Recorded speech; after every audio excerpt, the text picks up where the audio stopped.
మంచి నాయకుడిని ఎన్నుకోవాలి. ఆ మంచి నాయకులు నేను మళ్ళీ చెప్తున్నాను. ఒకటి కాటంరెడ్డి విష్ణువర్ధన్ రెడ్డి గారు, ఇంకొకటి బీద మస్తాన్ రావు గారు. ఇద్దరిని మనం మంచి మెజారిటీతో గెలిపించుకుంటే మన సమస్యలన్నీ తీరిపోతాయి. మీకు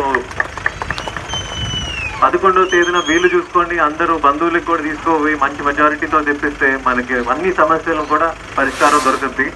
సో అందరం చెప్పేది ఒకటే, తెలుగుదేశం పార్టీకి మంచి మెజారిటీతో అన్ని సీట్లు నెల్లూరు డిస్ట్రిక్ట్కి అందరికి మీకు తెలిసిన బంధువులందరికీ చెప్పి గెలిపిస్తారు అండి. మీ అందరికి తెలుసు ఎమ్మెల్యే అభ్యర్థిగా కాటంరెడ్డి విష్ణువర్ధన్ రెడ్డి గారు పోటీ చేస్తున్నారు. అదేవిధంగా పార్లమెంట్కి బీద మస్తాన్ రావు గారు కూడా పోటీ చేస్తున్నారు. వీళ్ళిద్దరి గురించి చెప్పాల్సిన అవసరం లేదు.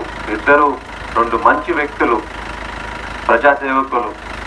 సో మీ అందరి సమస్యలు తీరాలంటే వాళ్ళిద్దరిని మళ్ళీ మనం గెలిపించుకొని ఇంకా మీరు మీ బంధువులకి అందరికీ చెప్పి మంచి మెజారిటీ అనేది ఇక్కడ పాయింట్. మనం గెలిచేది అనేది గెలుస్తాం.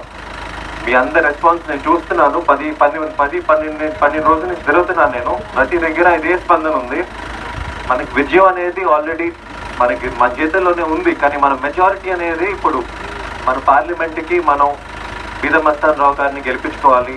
అదేవిధంగా తెలుగుదేశం పార్టీని మన చంద్రబాబు నాయుడు గారిని మనం మళ్ళీ సీఎం చేస్తే బాగా డెవలప్మెంట్ జరుగుతాయి. మీ అందరికి తెలిసిందే అది.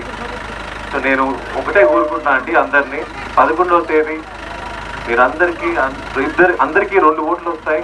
2 సైకిల్ గుర్తుకు వేసి మంచి మెజారిటీతో మన ఇద్దరు నాయకుల్ని గెలిపించుకోవాలి. సో మీరు మీ బంధువులకి అందరికీ చెప్పి గట్టిగా చేస్తే మన మెజారిటీ అనేది మీ చేతుల్లో మీకే కనపడుతుంది. 23వ తేదీన ఇంకొకసారి వేరే వాళ్ళు పోటీ చేయాలి మనతో అనేది వాళ్ళు 2 సార్లు ఆలోచించుకోవాలి. అది మీ అందరి ఆశీస్సులతో మనం సాధ్యం. సో మీరందరికీ చెప్తే మనం డెఫినెట్గా మళ్ళీ మనం విక్టరీ మార్చ్లో 23వ తేదీన మనం ఇదే సభలో కలుసుకుందాం. Thank you.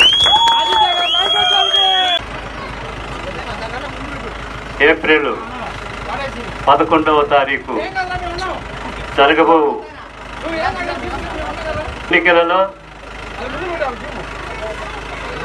లోక్సభకు మరియు అసెంబ్లీకి అన్నిటికి కూడా మన కేంద్ర ప్రభుత్వం అనుకోకుండా చాలా త్వరగా నెల టైం కూడా లేకుండా 20 రోజుల్లోనే నిర్ణయించడం జరిగింది.